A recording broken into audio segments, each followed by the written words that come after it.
My name is Leslie Levine. My mother birthed me down a dry ravine. My mother birthed me far too soon. Oh, born at 9 and dead at noon. Hey, it's Rob with a guitar tutorial of the Decemberists' excellent song, Leslie Ann Levine, from their album Castaways and Cutouts.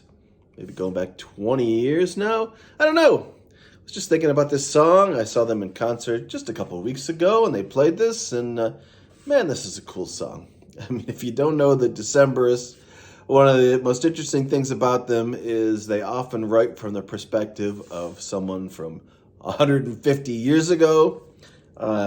This could have been, lyrics that were, discovered in a Civil War soldier's, diary or something. They just write from an interesting and often anachronistic perspective, out of time from the modern era or whatever. Some songs are written about modern things, and some of them are written in a style where maybe they can relate to modern things, but they use language that you would more likely hear from, a 100-year-old novel or whatever. Anyway, great song, really cool lyrics.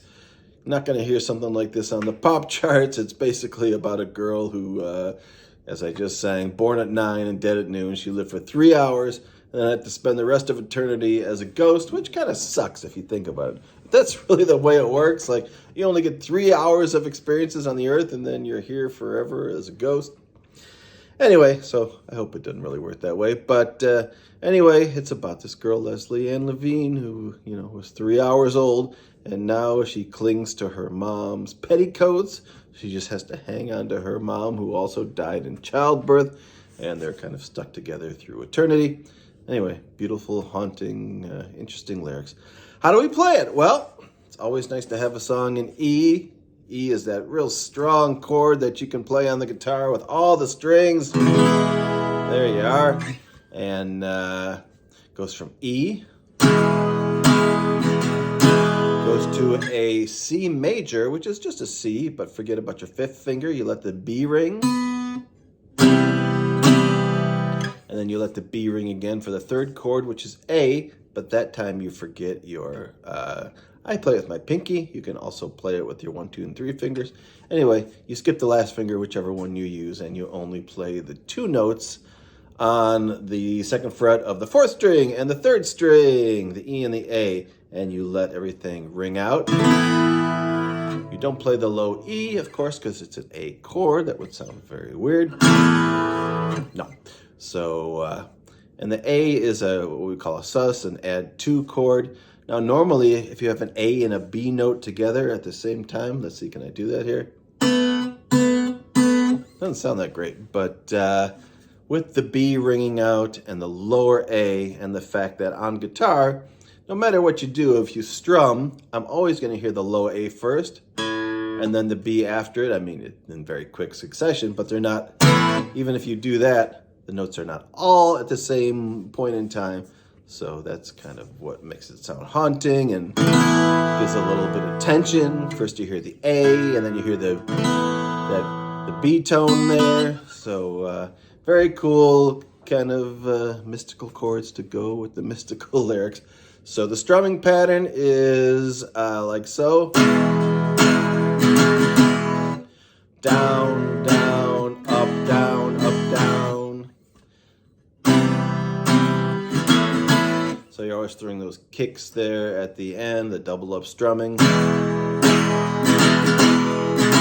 And it does it 2 more times there, an up, down before you switch the chords.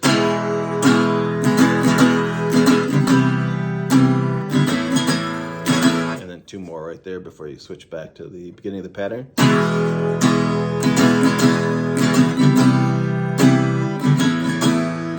E, 2, 3, 4, C major 2, and the A add 2 for 2. And once again, the pattern is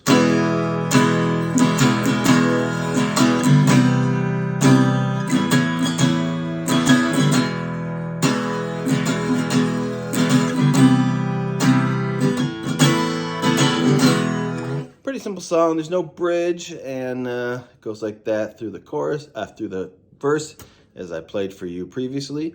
And then at the end, you had that little tag, born at 9 and dead at noon. I think it's a B7. I leave off the high F sharp there, and I just leave it again ringing out open with the top strings. So B7 is your B note, 2nd fret 5th string, 1st fret 4th string, 2nd fret 3rd string, and then normally you have this F sharp. You could have that if you want it. I just don't hear it on the recording because, again, these chords are all ringing out with these B's and these open E's. So you got that chord, your C, but forget the first finger, your A, but skip the last finger. Again, these notes are ringing out. And then if you do the same with your B7, you get that same tonality. Sounds very nice.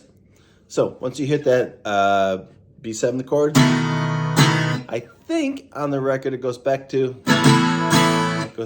A. I normally don't like songs that have a verse that ends in the same chord as the chorus starts on, but in this song, I believe that's what it did. I should have looked. I was too lazy, but just doing this from memory, I'm pretty sure what you have is born at 9 and dead at noon, B7, and then an A.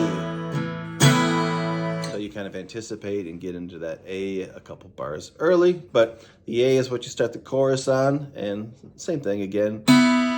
Open ringing B on your A chord. 15 years gone now, A, and then go to the C sharp bar chord. Shake my rattle bone. Back to A. C sharp. And then you do a little transition, which is your C major 7, your B7, which we've already done, and then back to your chords.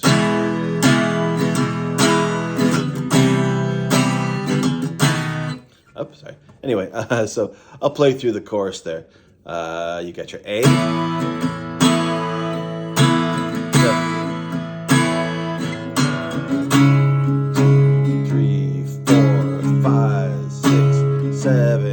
And then A, 2, 3, 4, 5, 6, 7, 8. 1, 2, 3, 4, and then transition C, B7, and back to your E riff.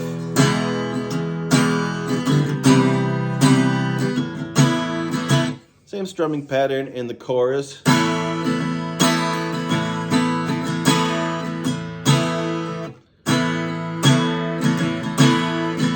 Actually, that's not true. At least I don't play it that way. It's a little more minimal in the chorus.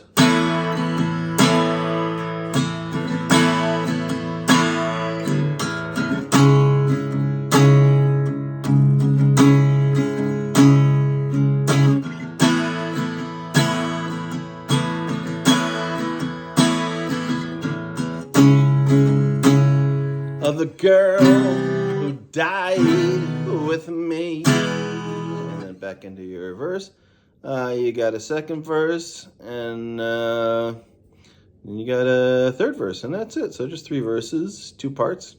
If you want, you could pick out, in the middle of the video, I dropped the pick inside the guitar. I don't think that's ever happened. Anyway, we'll soldier on without it, but you could pick up that little line there. That's from the accordion. Really want the pick for this, but anyway, I'll just pick it out. B, A, G sharp, F sharp, E. B, A, G sharp, F sharp, E.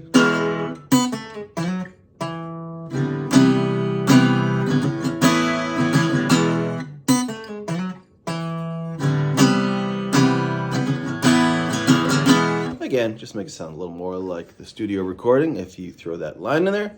Certainly don't have to, and it's much harder when your pick is inside the guitar. Anyway, that's about it for Leslie and Levine. I believe that's all there is to it, and I'm going to go dig around and try to find that pick now. All right, thanks, lady.